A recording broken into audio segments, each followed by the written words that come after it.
Hi, my name is Autif Kamal. This is another workshop on logic and reasoning. This one is on propositions. Namely, it's on converting a paragraph to a conditional proposition. If you have any comments or feedback, you can send them to me via Skype. My username is autif.kamal, or you can send them to me by email.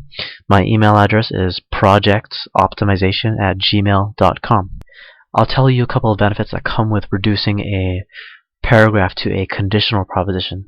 Necessarily, it's going to give you less to read, which means that the conditional proposition will make the paragraph easier to comprehend. The particular way that it'll make the paragraph easier to comprehend is that it'll make the cause and effect more obvious. Okay, and I'll make that clear to you in this step.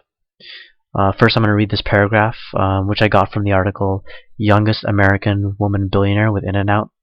It was written by Seth Lubov. He writes for Bloomberg. And this is the paragraph. Lunchtime at the flagship In-N-Out Burger restaurant in Baldwin Park, California, is a study in efficiency. As the order line swells, smiling workers swoop in to operate empty cash registers. Another staffer cleans tables, asking customers if they're enjoying their hamburger. Outside, a woman armed with a handheld ordering machine speeds up the drive-thru line. Okay, and I reduced that paragraph to: if every employee of a business has a specific meaningful task, then that business will be efficient. Okay, now at this point, it's important for me to make clear that, of course, not every paragraph is structured in the same way. This paragraph that I'm giving you, it's organized very neatly, so it makes it easy to convert this to a conditional proposition. That part in the paragraph where it calls In-N-Out a study in efficiency is basically the main idea, the conclusion, and all the text in red would be the supporting details, the reasons why that In-N-Out Burger in Baldwin Park is a study in efficiency. And basically, I identified a theme which each of those reasons seem to me to have in common, which is that all of those tasks were important in terms of making In-N-Out more organized. So I dubbed them each specific meaningful tasks, and that's how I got: if every employee of a business has a specific meaningful task, and then in the consequent you have the conclusion, then that business will be efficient. Okay? And now notice that the conditional proposition, it doesn't correspond exactly to the paragraph. It serves to be more like a principle rather than stating something directly about the paragraph. Okay? But that's an example of how a conditional proposition reduces a paragraph and makes the cause and effect more obvious. Now I'll give you another example. I'm getting this paragraph from Dune Lawrence and Michael Riley. The name of the article was A Chinese Hacker's Identity Unmasked. And again, I got this from Bloomberg Businessweek. Let me just read the paragraph to you. A big part of Stewart's task is figuring out how malware is built, which he does to an astonishing level of detail. He can tell the language of the computer on which it was coded, helping distinguish the malware deployed by Russian criminal syndicates from those used by Chinese spies. The most important thing he does, however, is figure out who or what the software is talking to. Once inside a computer, malware is set up to signal a server or several servers scattered across the globe seeking further marching orders. Stewart and his fellow sleuths have found tens of thousands of such domains known as command and control nodes from which the hackers direct their attacks. Alright, so here you have basically like an 11 to 12 line paragraph. I reduced all of this to a 3-line conditional proposition. Okay? Now, I just want to make the relationship from the paragraph to this conditional proposition clear. Now, for the antecedents, the text that occurs after if but before the comma, I'm getting that from the red text there. Those are basically causes. Okay, so knowing the language of the computer and who or what the software is talking to are causes for knowing the command and the control nodes of the hacker or hackers. Okay, and that would be the effect.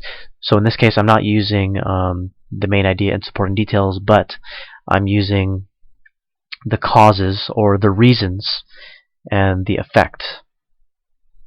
Okay, so then you have, if you can figure out the computer language and who the software is talking to, you can find a hacker's command and control nodes. Okay, and that's how I reduced that like massive paragraph to this conditional proposition. Now here's an example for you to do on your own. I've made the cause and effect very obvious to you. The cause is what's in green, and the effect is what's in red. And when you do your conditional proposition, remember, it doesn't have to relate directly or so specifically to the paragraph. You can make it more general, as I did in this previous example.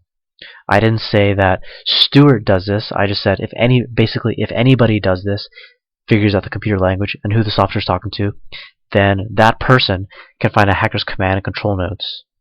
Okay. Now, also one more thing I want to say about this is, it's one thing to say this conditional proposition. It's another thing to actually know whether this is actually true or not, and it's even another thing to know how to figure out the computer language and how to know who the software is talking to. Those are different steps altogether. We're just talking about reducing a paragraph to a conditional proposition. Evaluating it and elaborating on it are both two other much bigger steps. Okay, anyway, going back to the example that I want you to do on your own. I'll give you a moment to work on it. You can pause the video if you need to. Otherwise, I will move on to the answers. Okay, so, well, before I give you the answers, let me go back and read the paragraph. One big challenge for e-waste recyclers is competition. About 150 registered operators in the UK are permitted to treat e-waste.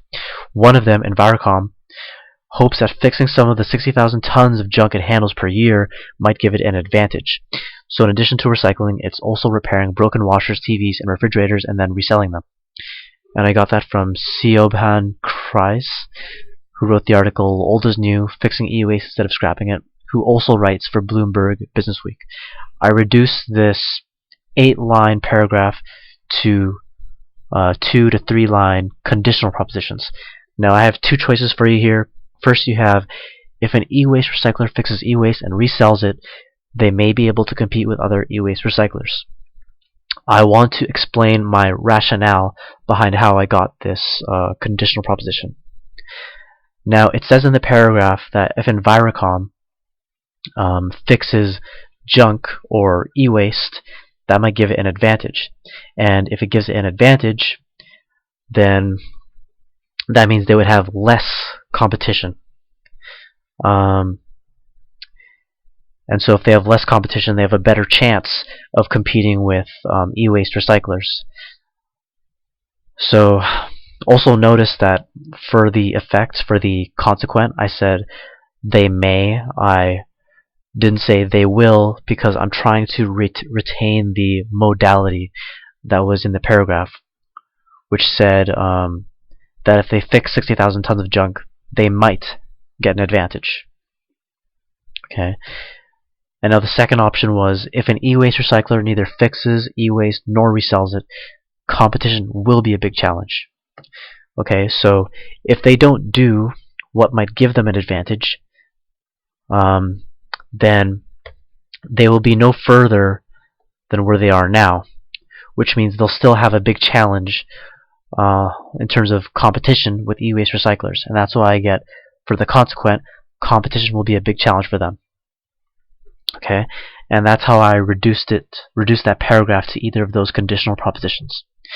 Now, if you want more practice, you can go to Bloomberg Businessweek, and the reason why I'm specifically referring you to that website is because I found a lot of articles which are very organized in terms of how the paragraphs are written, and I think using those paragraphs will be easiest to reduce to a conditional proposition.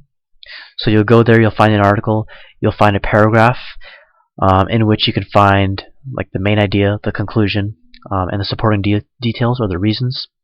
And it doesn't have to be that. It could also just be the effect and the multiple causes that lead to that effect.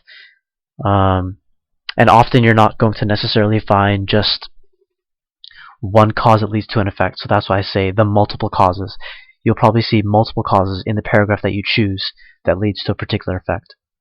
And yeah, of course, you'll have to identify the effect and the cause before you reduce the paragraph to a conditional proposition. Now, there's still one other assumption that's in that last paragraph that I gave you, and I'm dubbing it a negative assumption.